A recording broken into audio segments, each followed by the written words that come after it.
Welcome to The Last Vampire, Red Dice. Now, Sita is talking about her past in Italy. So join me. It's going to be interesting.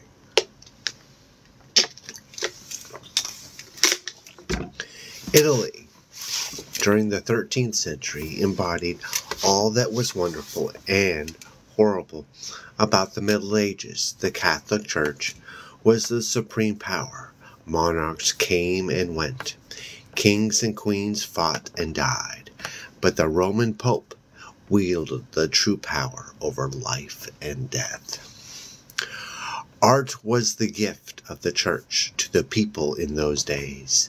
This was above and beyond the gift of their strict theology, which did nothing for the poor masses except keep them confused until the day they died.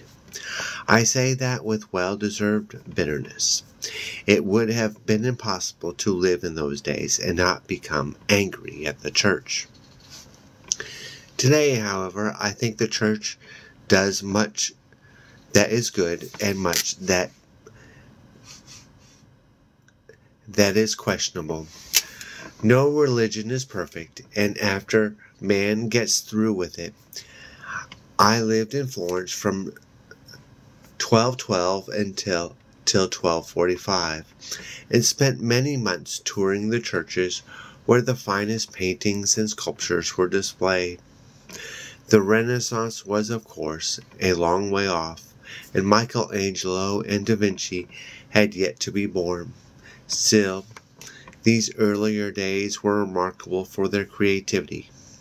I remember well Buenaventura Berlingueri's radiant St. Francis and Nicola Pisano's hypnotic sculpture of the Annunciation to the shepherds. The Inquisition was another gift of the church, the boon of the devil in the minds of most people in those days. 2 informants whose identities could remain unknown to the victim were all that was necessary to change someone with being a heretic. The informants could be heretics themselves or witches. Not pleasant titles to earn in old Italy. A confession was necessary to convict anyone of being a heretic. A little stretching of the limbs, or burning with live coals, or torturing the victim on the strappato, the dreaded vertical rack, was usually enough to get an innocent person to confess.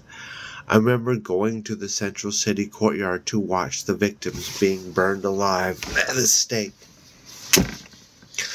I used to think the back over the barbarism of torture all paled compared to the pain caused by the church, because the people who lit the pyres wore crosses. They chanted prayers while their victims screamed and died. I observed only a few executions before I lost the stomach for them. Yet I thwarted the Inquisition in my own way.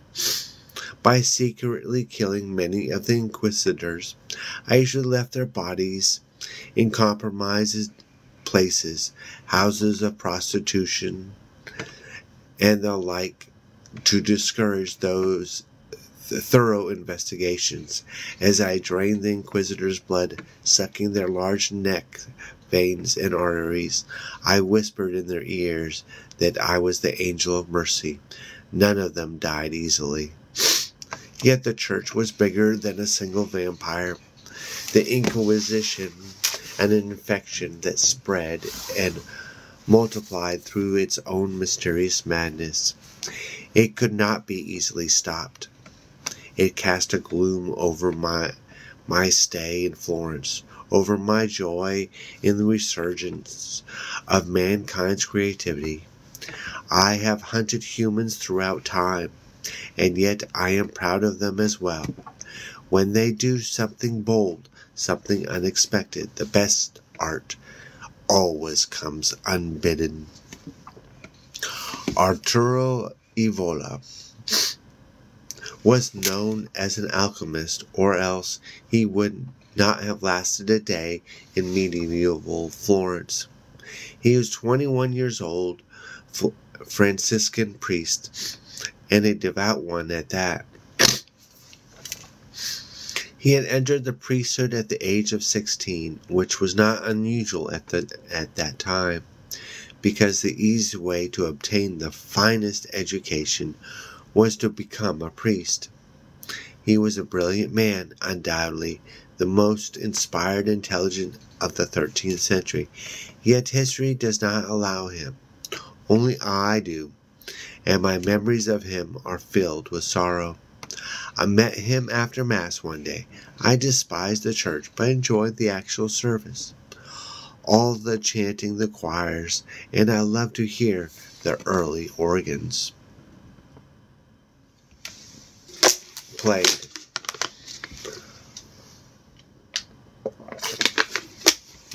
I would go to communion after attending confession. It was difficult for me to keep a straight face while I told my sins. Once for fun, I told a priest that the whole truth of what I had done in my life.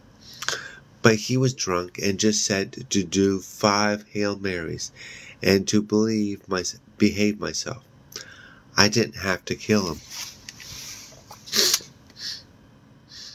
I received the Holy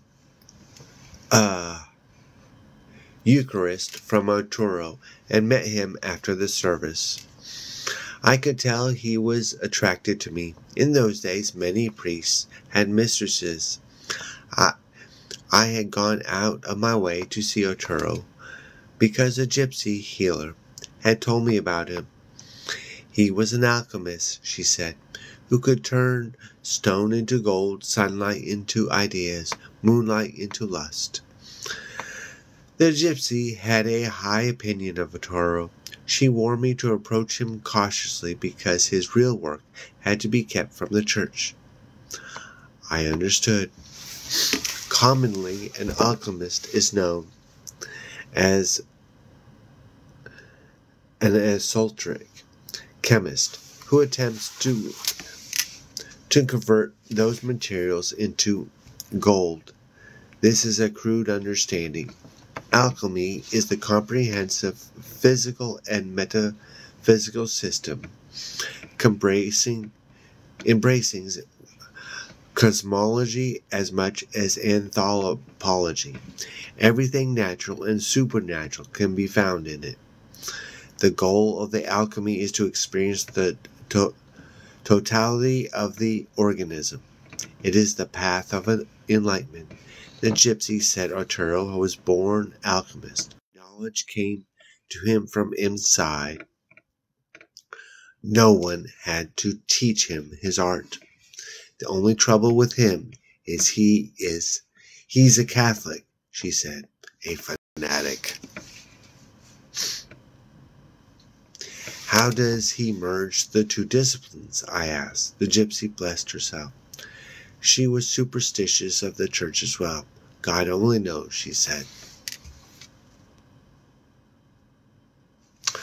Arturo did not strike me as fanatic when we first met. His demeanor was soft, like his lovely eyes. He had a special ability to listen totally to a person, a rare gift. His large hands were exceptionally fine. When he brushed my arm with his fingers, I felt he was capable of touching my heart. And he was so young. That first afternoon we talked about astronomy, a midway subject in my mind to alchemy. He was delighted with my knowledge of the heavens. He invited me to share a meal, and afterward we went for a walk around the city. When we said goodbye that night, I knew he was in love with me. Why did I pursue him? For the same reasons I've done many things in my life. I was curious. But what was only initial reason? Soon I, too, was in love with him, I must say. The feeling was present before I began to probe his knowledge of alchemy. Before going that deep into his secret world, I knew he was unlike other priests of his day. He was a virgin, and his vow of celibacy was important to him. I did not just spring the question on him one day. Can you turn copper into gold? Can you heal lepers? Can you live forever? I showed him a glimpse of my knowledge first, to inspire him to share his. My understanding of the medical properties of herbs is extensive. An old friar in Arturo's church became ill with a lung infection, and it seemed as if he died. I brought Arturo an herb concoction of echinacea and golden seal, and told him to give it to his superior, the friar, who recovered within 24 hours. And Arturo wanted to know who taught me how to make tea.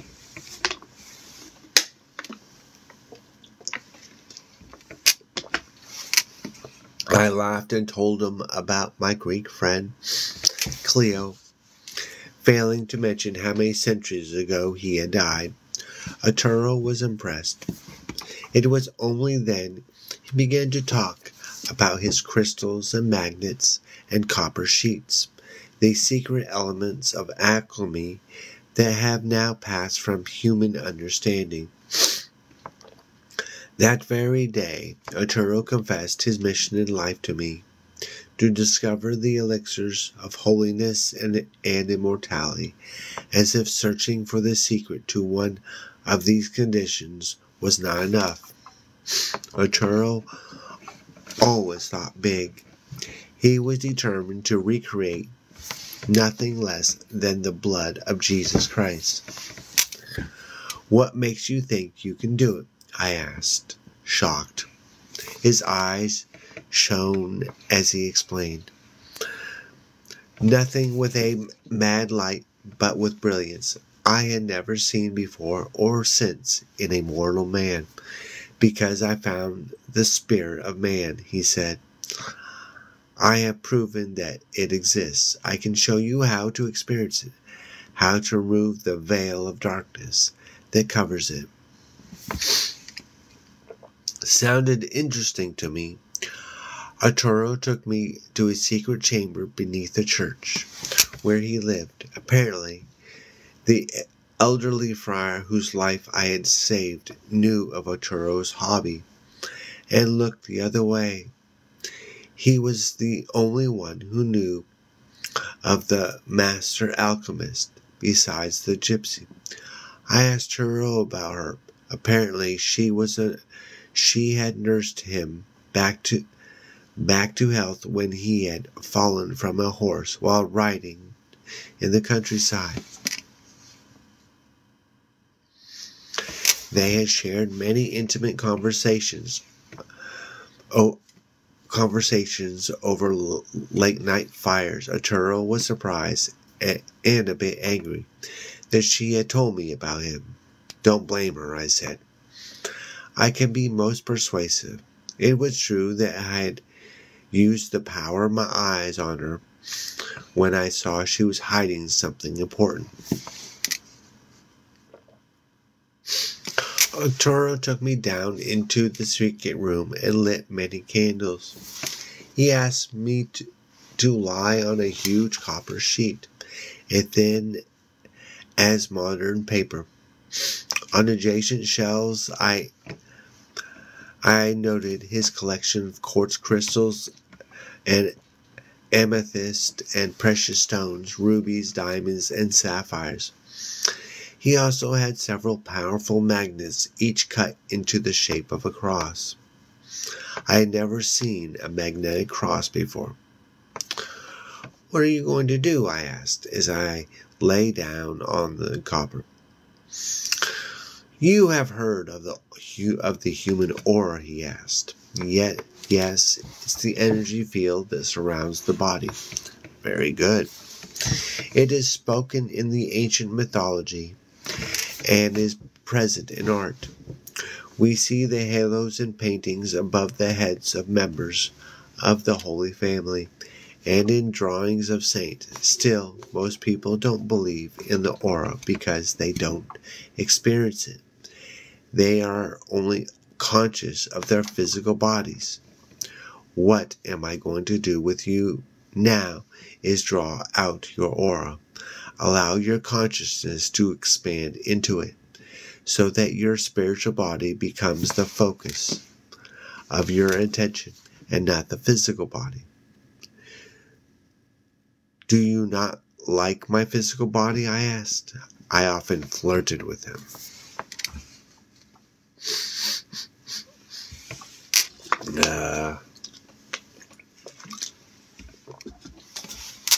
He paused and stared down at me. It's very lovely, he whispered. He told me to close my eyes. He didn't want me to see how he set up the crystals and magnets. I peeked, of course, and saw that the crystals were placed above my head and magnets below my body at angles. He was creating a grid of some kind, one that transmitted unseen energies. He prayed as he worked, Hail Marys and Our Fathers. I have always enjoyed those prayers, but for me, of course, they remind me of Radha and Krishna. When Arturo was done, he told me to keep my eyes closed and breathe naturally through my nose. Breath was important, he said. It was one of the secrets of experiencing the soul.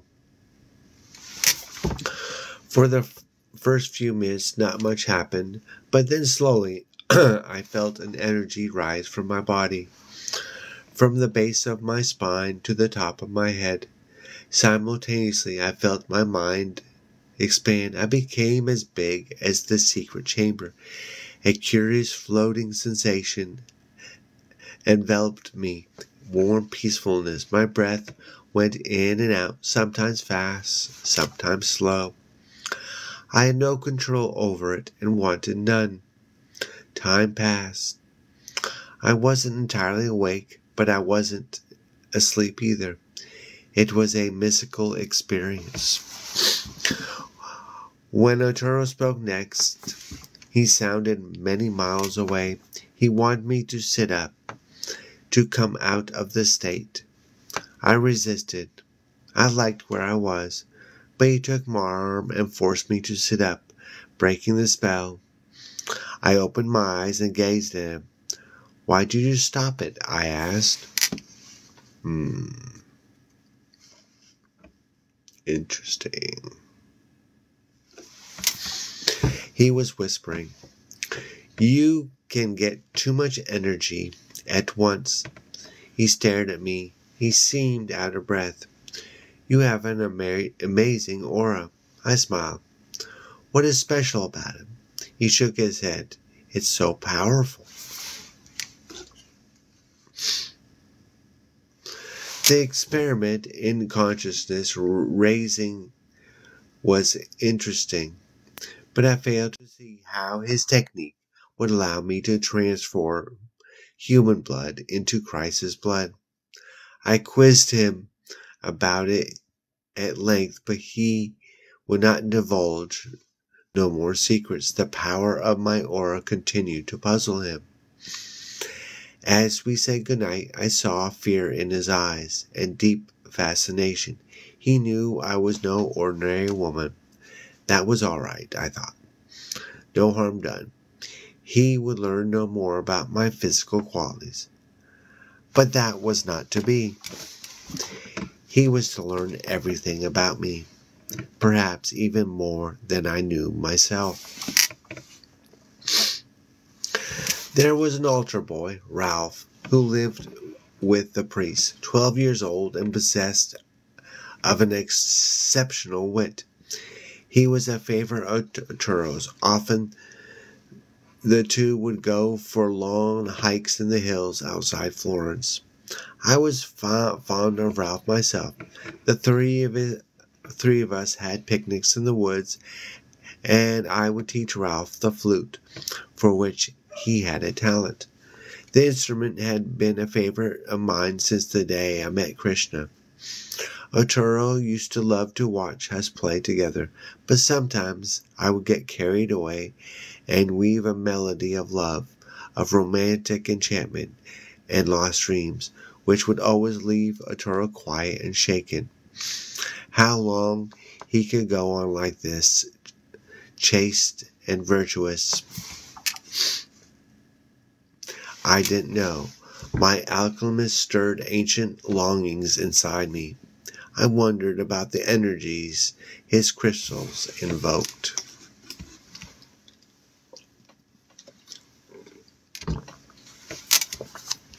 One day, while I was helping Ralph repair a hole in the church roof, the boy decided to amuse me by doing a silly dance on the edge of the stone tiles. I told him to be careful, but he didn't. He never listened. He was having too much fun. That is the mysterious thing about tragedy. It often strikes at the happiest moment. Ralph slipped and fell. It was over 100 feet to the ground. He fell on the base of his spine, crushing it. When I reached him, he was writhing in agony. I was shaken to the core. I, who had seen so much pain in my life, but centuries of time have not made me insensitive. One moment he had been a vibrant young man. Now he would be crippled for the rest of his days, and those would not be long. I loved Ralphie very much. He was like a son to me. I suppose that's why I did what I did. I did not need to make him a vampire to help him. I opened the veins on my right wrist and let the blood splash where his shattered spinal column had pierced his skin. The wound closed quickly and the bones mended. It seemed he would make a complete recovery. Best of all, he appeared unaware of why he had recovered so quickly. He thought he had just been lucky. But there is luck and bad luck. Arturo saw what I did to Ralph. He saw everything. He wanted to know who I was, what I was. I find it hard to lie to those I love. I told him everything, even what Krishna had told me. The tale took an entire night. Arturo understood when I was through why I preferred to tell the story in the dark, but he didn't recoil in horror as I spoke. He was an enlightened priest, an alchemist, who sought the answer to why God had created us in the first place. Indeed, he thought he knew the answer to the profound question. We were here to become like God, to live like his blessed Son. We just need a few pints of Christ's blood to do it. Arturo believed Krishna had let me live for a purpose, so that my blood could save mankind from itself. From the start, I worried about him mixing Christ and vampires.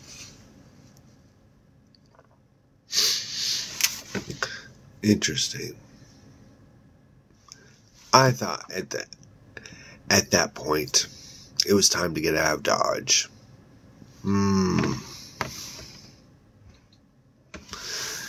Alright.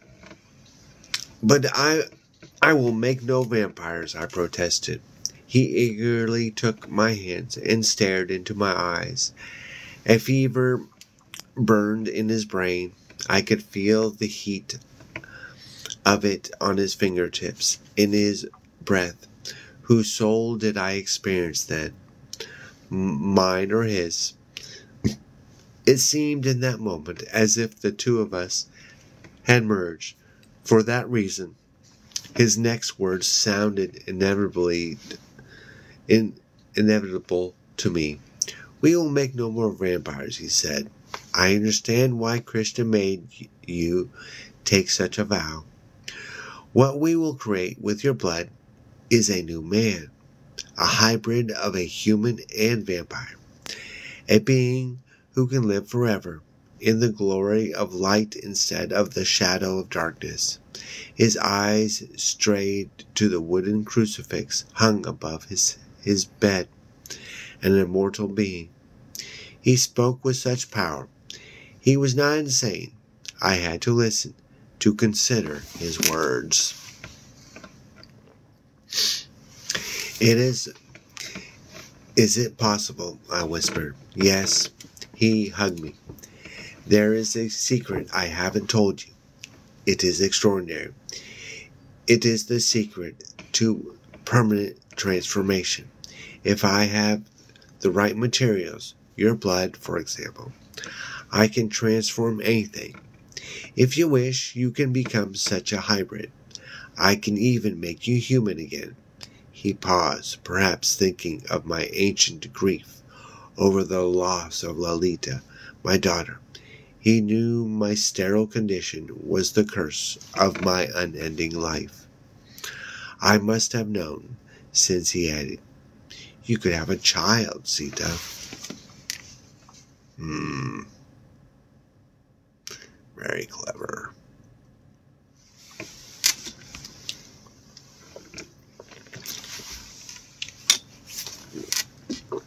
Around midnight, I returned to the compound, determined to learn about the layout from the outside. Dressed totally in black, I have an Uzi strung over my back, a high-powered pair of binoculars in one hand, a Geiger counter in the other.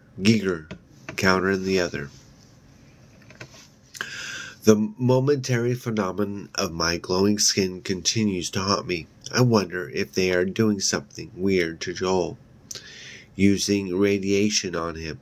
I've decided the ideal vantage point from which to study the compound is the top of the hill in which the base is dug. To get to it, I have to take a long walk. Here the terrain is even too tough for my new Jeep.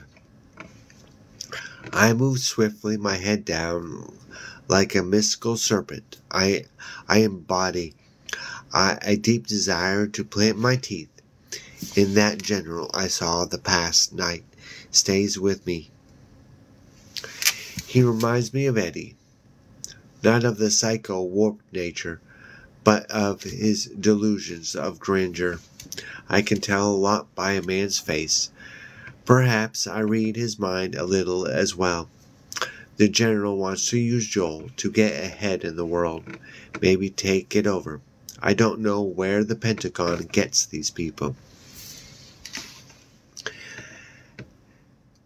At the top of the hill, I scan each square foot of the compound. Once again, I am stunned by the level of security. It is as if they are set up to ward off an attack from an alien race. While I watch, a sleek jet with the lines of rocket lands on the runway. It is like no jet I have ever seen before, and I suspect it can do Mach 10, 10 times the speed of sound, and that Congress has never heard of it. My Geiger counter indicates the radiation here is 3 times that times what is normal, but still well within safety limits. I'm puzzled.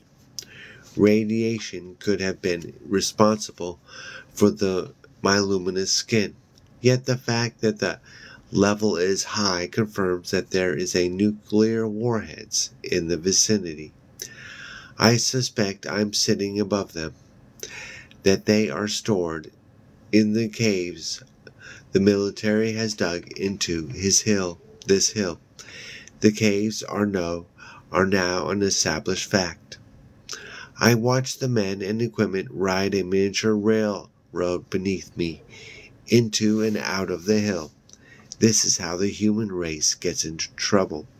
The danger of renegade vampires is nothing compared to the folly of handing unlimited sums of money over to people who like to keep secrets, who have on their payroll physicists and chemists and genetic engineers, who, as children, rooted for Pandora to open her box of evils. How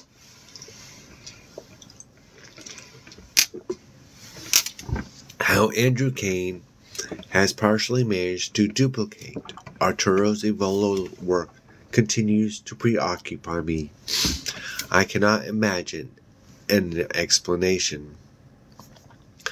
A black car rides beneath me into the hill. Soldiers sit on it, smoking cigarettes and talking about babes. My Geiger counter momentarily jumps. The level is not high enough to harm the human body, but it does confirm that the boys in uniform are sitting next to a thermonuclear device. I know the famed fail-safe system is a joke, as do most people in the government. The President of the United States is not the only one who can order an American-made nuclear device to explode. In West Germany, before the wall came down, the authority to fire a miniature neutron bomb was often in the hands of a lieutenant. Currently, all the nuclear submarine captains in the U.S. Navy have the authority to launch their missiles without the required presidential black box and secret codes. It is argued that the captains must have this authority because if the country is attacked, the president would most likely be one of the first to die. Still, it makes me nervous. The general must have the authority to trigger these bombs if he wishes. It is good to know. I have finished my study of the compound and am walking back to the Jeep when I notice that my legs are glowing again, as my hands and arms. Once more, every square inch of my exposed skin is faintly shining with the whiteness of the moon. Not good here at Top Secret Camp. It makes me that much more visible. I hurry to my Jeep, climb inside, and drive away.